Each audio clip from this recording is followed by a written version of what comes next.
What makes a VR shooter a good shooter? Let me save you 5 minutes of your time and say that, bottom line, it's the gunplay.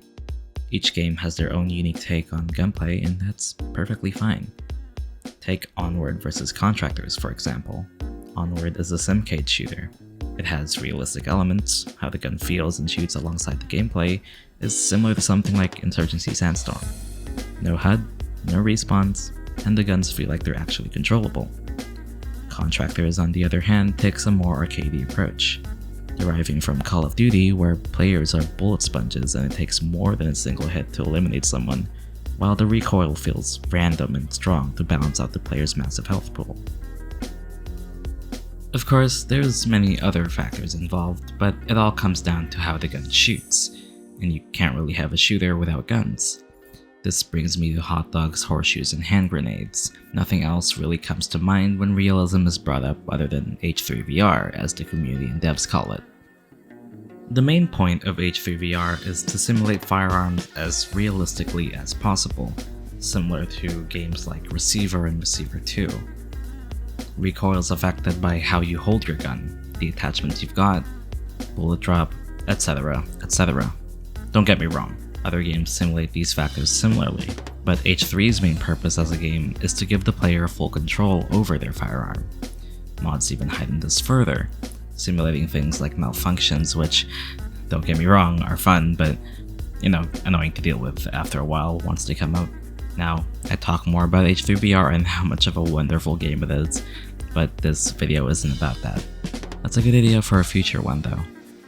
One thing that a lot of these games do get either really wrong or really right is the gun's weight and physics. Some games simulate the gun's weight where it lags behind your controllers just a little bit to make it feel like the gun is actually kinda heavy, while others just don't. This is a big argument within the VR shooter space. Does having no weight make the guns feel like they're actually in your hand? Or does simulating it just become an annoyance after a while? Then take into account factors like, is my game competitive, or do I want the player to feel like they're actually using a firearm? Responsiveness is key, and you have to find a balance in between.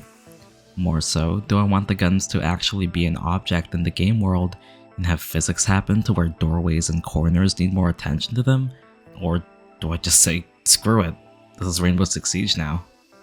I'm not gonna touch up on sound effects and graphics too much. We all know that sound effects make a better game, and how they're portrayed does wonders to immersiveness.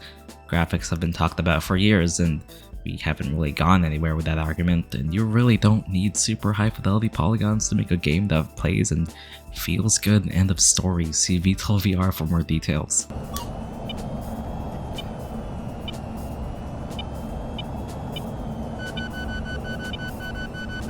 Over D. Though, if there's one thing that you should take away from this video, is that everyone's different. Preferences are preferences, and I know how much of a game dev nightmare it is to appeal to all kinds of people, but you should make your game to what purpose it serves. If your game wants to simulate every nook and cranny of a gun, then things like reloading, ballistics, and recoil should be our priority. If your game wants to be a competitive shooter with extremely tactical action, then prioritize simplified mechanics over trying to be the next simulator. If your game wants to be the next Call of Duty, then be my guest. Just know that players will always complain, and the best you can do is take their feedback, reflect on what the game's purpose is, and act accordingly.